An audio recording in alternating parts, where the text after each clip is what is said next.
Dye ink yung gamit namin dito na ink. Yun o. Alright. Tingnan natin. Tingnan natin mga idol. Wow! Ang ganda mga idol ng output nyo.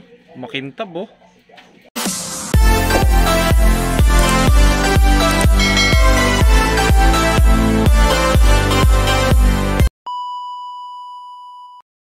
Yung nabili namin na Epson L3014.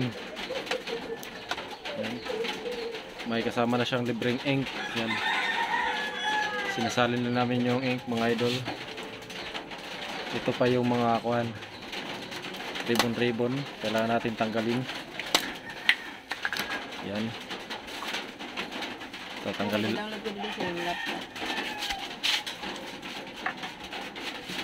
Tatanggalin lang natin yung mga idol, yung mga nag-brand out. Ecotang L3014 Epson. Ngayon ay susubukan na natin i-set up. Ayan siya. Bagong-bago pa 'to mga idol. Sisiting natin na yung cable niya. Nakakonek siya dito sa laptop. Mag-install muna tayo ng software.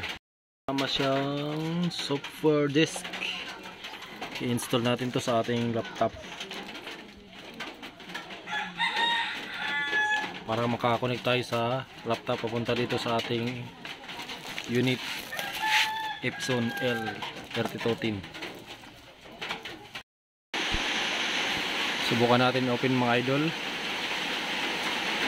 Yung power button niya. Ayan, may ilaw na siya.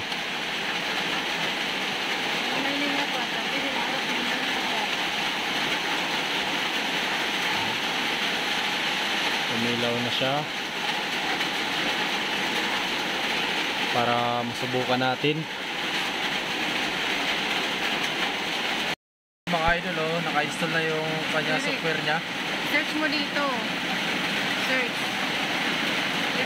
Malabo. Search mo siya sa Google, tapos i-download mo yung software. Driver ito. Download. Yan, naka-download na siya mga idol, kita nyo. Tapos mapupunta ka dito. Accept. Ayan na. Tapos accept mo lang. Tapos ganito siya dito. Ayan na. Alright.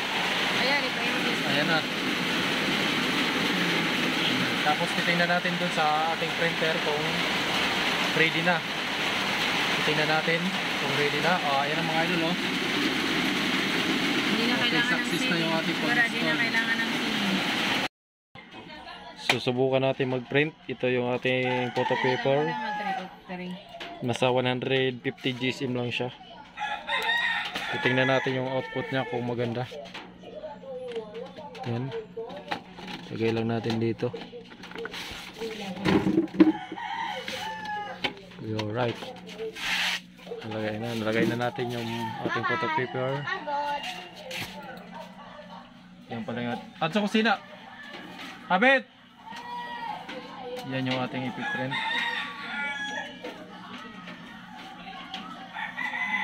Good for maganda pang business. Tingnan natin dito. Dali-dali sa puan. Dye ink yung gamit namin dito na ink. Yun o. Ayan na mga idol, lumabas na. Tingnan natin. Alright. Tingnan natin mga idol. Wow! Ang ganda mga idol ng output nyo. Makintab oh. Ang ganda oh. Kuwang-kuwa talaga yung kung ano yung kulay dito. Ganun din yung kulay niya dito sa computer. Alright. Yung print niya, ang ganda oh. Pwede na sa maliit na business. Yan oh. Lalagyan pa natin yan ng phototop.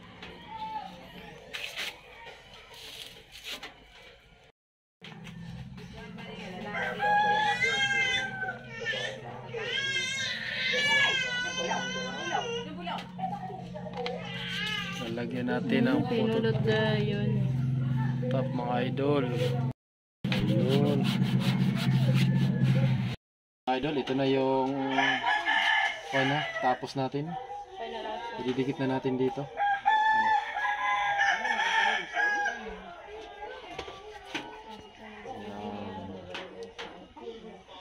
Ayan o. Ganda o. Tapos tatakpan na natin. Kasi i-deliver na to bukas. Pinamadali na ng may-ari yun o. Ano tawag dito? Acrylic. Acrylic. Ididikit natin yan sa kuhanan eh. Right. Yan o. Ididikit yan daw. Okay. Diba? Nakakapit na. Alright. Ang ganda. Okay na.